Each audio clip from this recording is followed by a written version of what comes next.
आप सभी को जय मसीह की हिंदी बाइबल स्टडी इस चैनल में आपका स्वागत है। आइए मिलकर एक नए विषय को हम सीखेंगे और आज हम लोग यीशु मसीह के एक चमत्कार पर हम लोग ध्यान देने जा रहे हैं और वो है यीशु ने अंधा बरतिमाई को चंगा किया। और इस घटना से हम लोग बरतिमाई के जीवन से 10 बातों को सीखेंगे और साथ में उन बातों को हमारे जीवन में अपनाने के लिए प्रयास करेंगे। आइए हमारे ध्यान को मरकुस का सुसमाचार 10वां अध्याय और 46 से लेकर 52 तक की आयत पर हम लोग मनन करेंगे। Mark chapter 10 verse 46 to 52। यहाँ पर मैं इस पद को नहीं पढ़ रही हूँ, लेकिन इन शॉर्ट ये घटना को आपके सामने मैं बताऊंगी। बरतिमाई के बारे में हम लोग मत्ती, मरकुस, लूका तीनों सुसमाचार में पढ़ सकते हैं। और वो घटना इस प्रकार है कि यीशु मसीह, यीशु के चेले और एक बड़ी भीड़ यरीहो से निकल रहे थे। उस समय पर वहां पर सड़क के किनारे एक अंधा भिखारी बैठा हुआ था और ये अंधा भिखारी का नाम बरतिमाई था। और बरतिमाई ने बहुत आवाजों को सुना और बरतिमाई पूछता है कि यहाँ पर क्या हो रहा है, इतने लोग यहाँ से क्यों जा रहे हैं। और तब कोई उससे कहता है कि यहाँ से यीशु जा रहे हैं। और जैसे ही बरतिमाई ने सुना कि यीशु यहाँ से जा रहे हैं तो बरतिमाई ने जोर जोर से पुकारने लगा। बरतिमाई कहने लगा, यीशु दाऊद का संतान, मुझ पर तरस खा। और जैसे ही बरतिमाई पुकारने लगा, वहां के आसपास के लोग बरतिमाई को डांटने लगे और कहने लगे, तुम चुप हो जाओ, क्यों चिल्ला रहे हैं। लेकिन बरतिमाई की आवाज यीशु तक पहुंचता है और जैसे ही यीशु बरतिमाई का आवाज सुनता है, यीशु वही ठहर जाता है और यीशु मसीह कहता है कि बरतिमाई को मेरे पास लेकर आओ। और लोग जो है बरतिमाई को यीशु के पास लेकर आते हैं। अब यीशु बरतिमाई से पूछता है, तू क्या चाहता है कि मैं तेरे लिए करूं। और बरतिमाई कहता है, प्रभु, हे गुरु, मैं देखना चाहता हूं। और यीशु कहता है कि तेरे विश्वास ने तुझे चंगा किया है, तू यहां से चला जा। तुरंत बरतिमाई चंगा हो जाता है। फिर हम जब तीनों सुसमाचार में पढ़ते हैं, इस प्रकार पढ़ते हैं कि बरतिमाई चंगाई पाने के बाद यीशु के पीछे चलने लगा और बहुत सारे लोग यीशु की महिमा करने लगे, प्रभु की महिमा करने लगे। ये है जो घटना हम लोग मरकुस का सुसमाचार 10वां अध्याय 46 से लेकर 52 तक हम पढ़ते हैं। लेकिन इस घटना से हम क्या सीख सकते हैं, विशेष कर बरतिमाई के जीवन से हम क्या सीख सकते हैं, इन बातों पर हम लोग थोड़ी देर मनन करेंगे। सबसे पहली बात जो हम लोग बरतिमाई के जीवन से सीख सकते हैं वो ये है कि जैसे ही बरतिमाई ने सुना कि यीशु यहाँ से जा रहे हैं, बरतिमाई के अंदर एक उम्मीद जाग उठा और इसलिए वो जोर जोर से यीशु के नाम को पुकार रहा है। देखिए, बरतिमाई जन्म से अंधा हो सकता है, उसका हर दिन का यही काम है कि सड़क के किनारे आकर बैठना, लोगों से भीख मांगना। हो सकता है उसे कुछ दिन लोग कुछ देते होंगे, कुछ दिन उसको भूखा ही सोना पड़ता होगा, लेकिन उसका जीवन का एक रूटीन बन गया था। लेकिन यहाँ पर बरतिमाई के अंदर एक बड़ी उम्मीद है कि अगर मेरी मुलाकात यीशु के साथ हो तो यीशु मेरा जीवन को बदल देगा। बरतिमाई अपने जीवन से सैटिस्फाइड नहीं है, संतुष्ट नहीं है, वो अपने हालात के साथ समझौता नहीं करता है। उसके अंदर एक उम्मीद है कि मुझे यीशु के पास जाना है, यीशु मेरे जीवन को बदल देगा। मेरे प्रियो, हमारे जीवन में भी ये उम्मीद होना है कि जब हम यीशु के करीब जाएंगे, हम यीशु को और अच्छे से जानेंगे, प्रभु हमारे जीवन में भी कार्य करेगा। देखिए, प्रभु ने जिनके भी जीवन में कार्य किया है, प्रभु ने उनको बदल दिया है। दाऊद के बारे में हम पढ़ते हैं, दाऊद एक चरवाहा था, लेकिन प्रभु ने उनको चुनकर उनके जीवन को बदल दिया और चरवाहा से लेकर प्रभु ने उनको एक राजा बना दिया। रूत के जीवन को हम देख सकते हैं। रूत एक साधारण सी लड़की थी, लेकिन वहां से प्रभु ने उनके जीवन को ऐसे बदल दिया कि वो दाऊद का दादी बन जाती है। यीशु मसीह के वंशावली में उनका नाम आता है। मेरे प्रियो, पतरस, यूहन्ना के बारे में लिखा है कि वो लोग अनपढ़ और साधारण लोग थे। कैसे अनपढ़ और साधारण लोगों को परमेश्वर ने अपने हाथों में इस्तेमाल किया, वो लोग सामर्थी प्रचारक बने। हमारी बाइबल के कुछ किताबों को उन्होंने लिखा भी है, वो लोग लेखक बन गए। जो भी प्रभु के पास आते हैं, विश्वास योग्यता के साथ अपने जीवन को बिताते हैं, परमेश्वर उनके जीवन को बदल देगा और उनके द्वारा बड़े बड़े कामों को करेगा। लेकिन क्या हमारे अंदर वो उम्मीद है? क्या हमारे अंदर वो विश्वास है? बर्तिमाई के अंदर था और होने पाए आज से लेकर हम भी प्रभु से बड़ी बातों की उम्मीद करें। दूसरी बात हम ये देख सकते हैं कि जैसे ही बर्तिमाई ने सुना कि यहाँ से यीशु मसीह जा रहे हैं, तुरंत बर्तिमाई उस मौके का फायदा उठाता है। बर्तिमाई ये नहीं सोचता है कि बाद में मैं बुला लूंगा या हो सकता है कल परसों जो है मेरी मुलाकात हो जाएगा। बर्तिमाई उसी मौके का फायदा उठाता है और पूरे ताकत लगाकर जोर जोर से चिल्लाता है।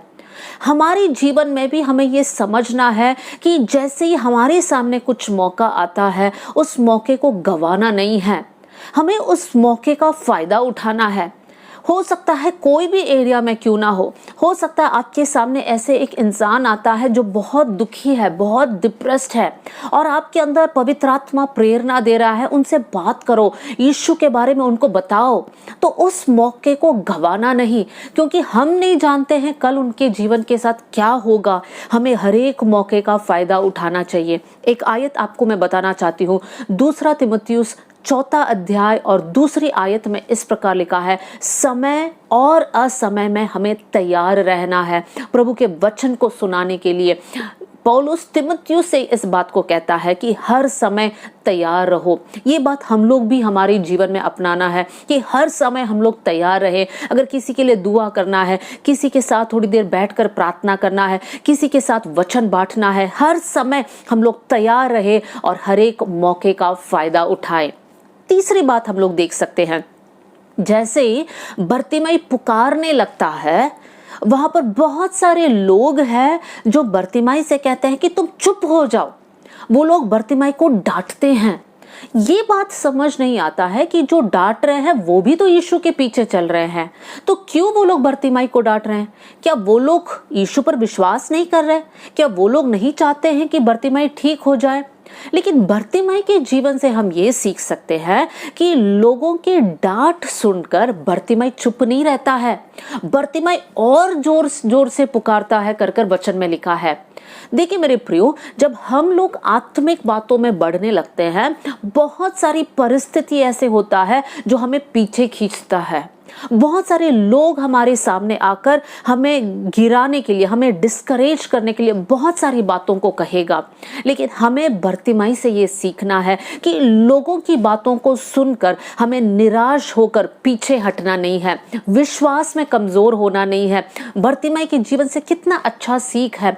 वो अंधा है, जब लोग उसको डांट रहे हैं, बहुत सा चांसेस ये है कि वो चुप हो जाना चाहिए, वो डर कर बैठना चाहिए, लेकिन वो वैसे नहीं करता है, वो और भी जोर से चिल्लाता है। मेरे प्रियो, जब परिस्थिति आपके विपरीत है, उस समय पर प्रार्थना को नहीं छोड़ना, उस समय आराधना को नहीं छोड़ना, उस समय पर अपने पवित्र जीवन को नहीं छोड़ना, आपका वचन मनन को नहीं छोड़ना, लेकिन आपके कठिन परिस्थिति को देखकर और भी आगे बढ़ना, क्योंकि वहां पर आपके लिए एक कार्य होने वाला है। प्रभु आपके लिए एक नया द्वार खोलने वाला है। इसलिए परिस्थितियों को देखकर या लोगों की बातों को देखकर कभी भी डिस्करेज या निराश नहीं होना। आगे हम लोग देख सकते हैं चौथी बात, क्यों बर्तिमाई ने लोगों की आवाज सुनकर या लोगों की डांट सुनकर फिर भी पुकारा? क्योंकि बर्तिमाई के अंदर विश्वास था। विश्वास के कारण बर्तिमाई और भी पुकारने लगा। अगर बर्तिमाई के अंदर विश्वास नहीं होता तो वो चुप बैठता, लेकिन बर्तिमाई को पता है बस एक बार यीशु मुझे देखे या एक बार यीशु के साथ मेरी मुलाकात हो, यीशु मेरे जीवन को बदल देगा। और इसी विश्वास ने बर्तिमाई को आगे बढ़ने के लिए हेल्प किया। मेरे प्रिय भाई बहनों, हम सब ने प्रभु यीशु मसीह पर विश्वास किया है, हम लोग हमारे विश्वास के जीवन में आगे बढ़ रहे हैं। लेकिन जब मुसीबत आता है, जब परेशानियों का सामना करते हैं, हो सकता है एक बहुत बुरी घटना आपके साथ हुआ, एक एक्सीडेंट हुआ, आपके परिवार में एक मौत हुई, ऐसे समय पर हम क्या करेंगे? हमारा विश्वास को हमें थाम कर रखना है, पकड़ कर रखना है। हमारा विश्वास को हमें नहीं छोड़ना है, चाहे सारा संसार हमारे खिलाफ क्यों ना हो, तब भी हम लोग विश्वास में मजबूत रहेंगे। देखिए, दाऊद जब गोलियात का सामना करता है, दाऊद को पता है मैं एक छोटा लड़का हूँ, मैं कोई लड़ाई में ट्रेनिंग नहीं लिया हूँ, फिर भी दाऊद गोलियात के सामने जाता है। क्यों जाता है? क्योंकि उसको पूरा विश्वास है कि जो परमेश्वर ने मुझे भालू को मारने का हिम्मत दिया, जो परमेश्वर ने मुझे शेर से बचाया, वही परमेश्वर मुझे गोलियात से भी बचाएगा।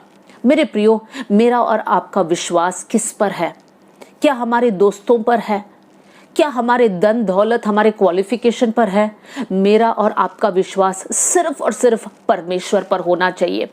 चाहे कुछ भी बुरा हमारे साथ हो, ये नहीं भूलना कि मुझे बुलाया हुआ परमेश्वर मेरे साथ है। वो प्रभु मेरा हाथ कभी नहीं छोड़ेगा। वो परमेश्वर मेरे साथ रहकर, मेरे हाथ को थामकर इस कठिन परिस्थिति में से भी मुझे आगे लेकर जाएगा।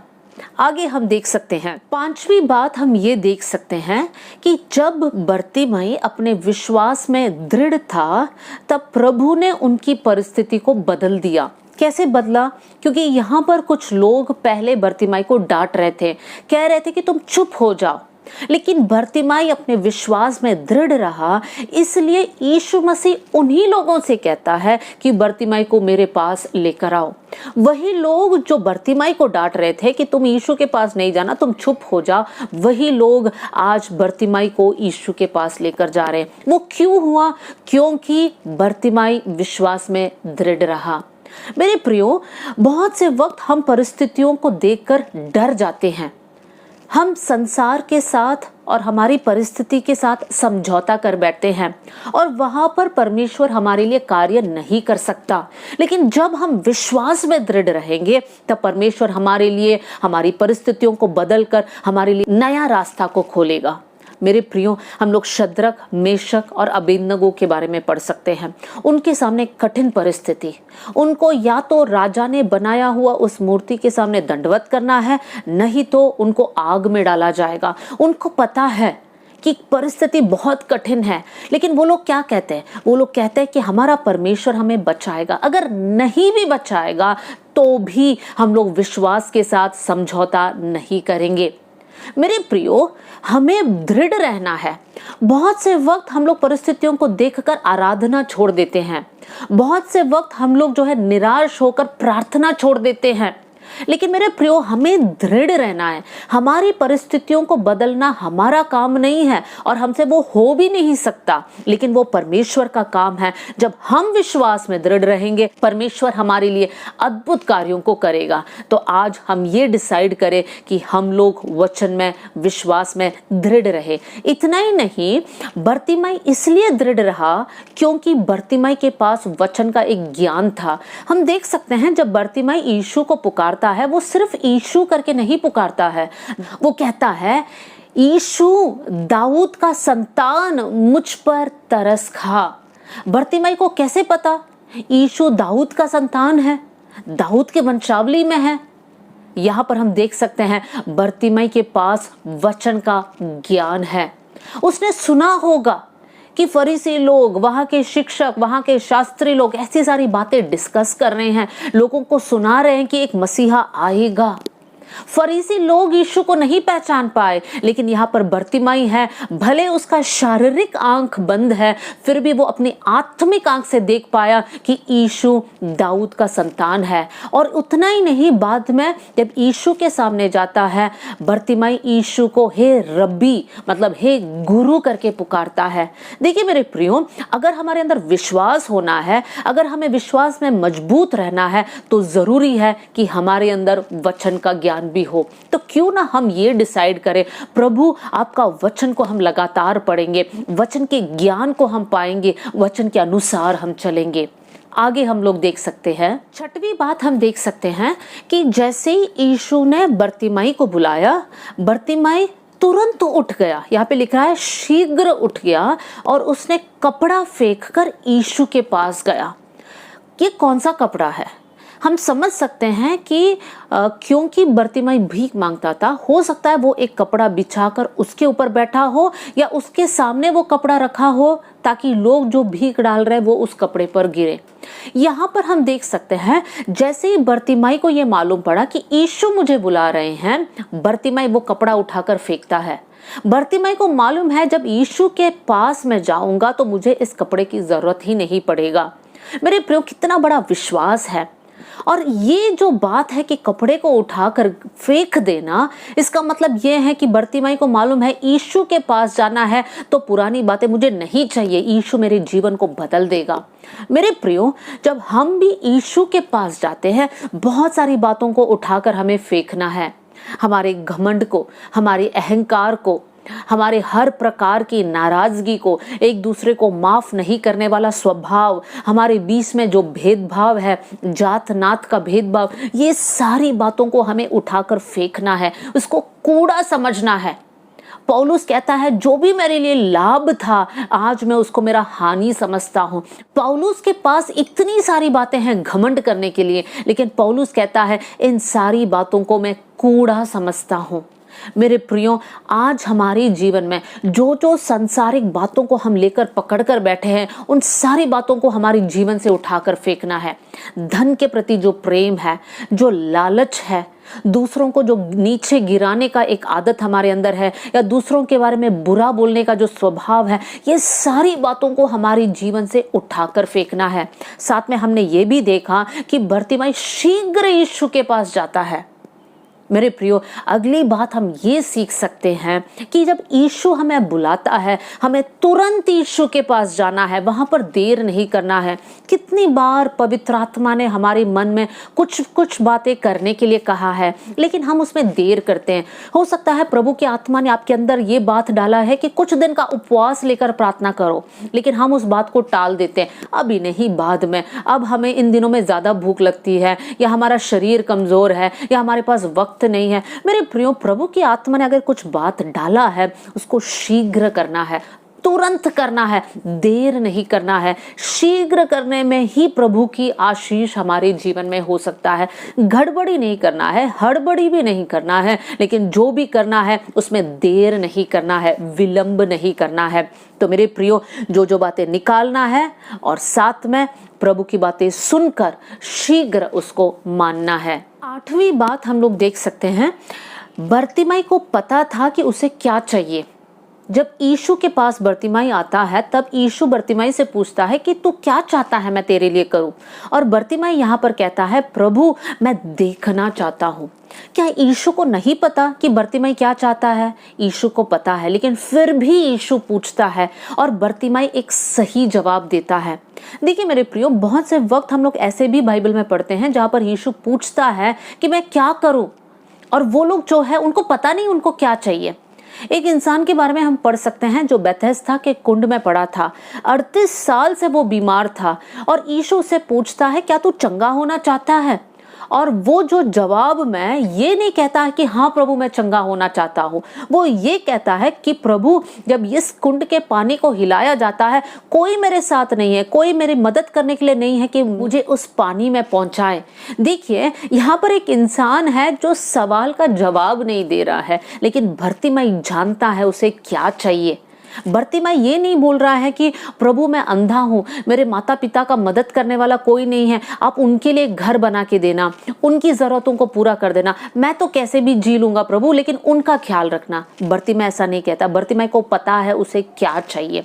देखिए बहुत से वक्त जब हम प्रार्थना करते हैं या फिर अगर यीशु हमसे पूछता कि मैं तुम्हारे लिए क्या करूँ, तब हमारा जवाब बहुत स्वार्थी जवाब होगा। मेरे प्रियो, यीशु के पास 2 चेले आते हैं। हम लोग वो यूहन्ना के सुसमाचार 10वां अध्याय और 36वीं आयत में पढ़ सकते हैं। 2 भाई लोग यीशु के पास आते हैं और कहते हैं प्रभु हम तेरे दाएं और बाएं बैठना चाहते हैं। देखिए वो क्या चाहते हैं प्रभु से, उनको स्थान चाहिए, उनको पदवी चाहिए। लेकिन बर्तिमाई क्या कहता है? बर्तिमाई कहता है प्रभु मैं देखना चाहता हूँ। अगर यही सवाल हमसे प्रभु आज पूछे तो हमारा जवाब क्या होगा? यीशु मसीह अगर आप आज हमसे पूछता है तो क्या चाहता है कि मैं तेरे लिए करूँ, क्या हम बोलेंगे प्रभु हमको घर चाहिए? क्या हम बोलेंगे प्रभु हमको बंगला चाहिए, गाड़ी चाहिए, हमारी बच्चों की शादी होना है, एडमिशन होना है, प्रभु हमारे घर में ऐसी बात है, वैसी बात है, कर्ज चुकना है, क्या क्या हम बोलेंगे? लेकिन मेरे प्रियो, होने पाए कि जब प्रभु हमसे पूछे तुझे क्या चाहिए, हम ये बोले प्रभु मैं आपको और गहराई से जानना चाहती हूँ, आपके और करीब आना चाहती हूँ, आपके सामर्थ्य को मैं महसूस करना चाहती हूँ। क्या हम ऐसी बातों को बोल सकते हैं? परमेश्वर सुलेमान के सामने प्रकट होता है। एक सपना में परमेश्वर सोलोमन से पूछता है कि तू क्या चाहता है, तू क्या मांग रहा है मुझसे? तब सुलेमान कहता है प्रभु मुझे बुद्धि देना। दाऊद भजन संहिता 27 और उसकी 4 आयत साम्स 27:4 में इस प्रकार कहता है, मैं एक वर परमेश्वर से मांगा हूं, उसी के यत्न में लगा हूं कि जीवन भर प्रभु के भवन में रहूं, परमेश्वर की मनोरथा को देखूं। देखिए दाऊद को मालूम है उसे क्या चाहिए, सुलेमान को मालूम है उसे क्या चाहिए, बर्तिमाई को मालूम है उसे क्या चाहिए। क्या आज हमको पता है हमें क्या चाहिए? होने पाए हम लोग आत्मिक बातों को मांगने वाले लोग बने। जब हम लोग आत्मिक बातों की धुन में रहेंगे या उसके पीछे हम रहेंगे, परमेश्वर हमारी हर एक जरूरत को पूरा करेगा। मत्ती 6:33 में इस प्रकार लिखा है, पहले उसके राज्य और धर्म की खोज करो तो ये सारी वस्तुएं तुम्हें मिल जाएगी। प्रॉब्लम यह है हम वस्तुओं के पीछे भागते हैं, प्रभु को छोड़ देते हैं। लेकिन आज बर्तिमाई समान हम ये पहचान पाए कि हमारे जीवन में हम क्या चाह रहे हैं। 9वीं बात हम देख सकते हैं, यीशु ने बर्तिमाई को चंगाई दिया और उसके बाद यीशु मसीह क्या कहता है? चंगाई से पहले यीशु कहता है चला जा, तेरा विश्वास ने तुझे चंगा किया है। यहाँ पर हम देख सकते हैं बर्तिमाई चंगा होता है और वचन में लिखा है कि वो यीशु के पीछे चलने लगता है। मेरे प्रियो, अगर हम सोचे एक इंसान जो अंधा था, अपनी आंखों की दृष्टि पाने के बाद वो क्या करना चाहिए? बहुत से वक्त हमारा जवाब ये होगा कि उसे अपना घर जाना चाहिए। हो सकता है उसके मम्मी पापा है उनसे मिलना चाहिए, उसके भाई बहनों से मिलना चाहिए, उसके घर को देखना चाहिए। अब तक उसने जीवन में नहीं देखा, लेकिन बर्तिमाई इन बातों पर ध्यान नहीं देता है। बर्तिमाई जैसे ही चंगा होता है वो यीशु के पीछे चलने लगता है। मेरे प्रियो, आज बहुत सारे लोग ऐसे हैं जो यीशु के पीछे सिर्फ आशीष के लिए आ रहे हैं। आशीष पाया, यीशु को भुला दिया और वो लोग अपने पुराने रास्ते चले गए। मेरे प्रियो, बाइबल में भी हम पढ़ सकते हैं यीशु मसीह ने 10 कोढ़ से पीड़ित लोगों को चंगा किया। उसके बाद 9 लोग अपने रास्ते चले गए, लेकिन उसमें से एक ही जन है जो यीशु के पास वापस आया। मतलब 90% लोग जो है यीशु के पास वापस नहीं आ रहे हैं। बस एक इंसान, तो हम बोल सकते हैं 10% ही है जो यीशु के पास वापस आते हैं।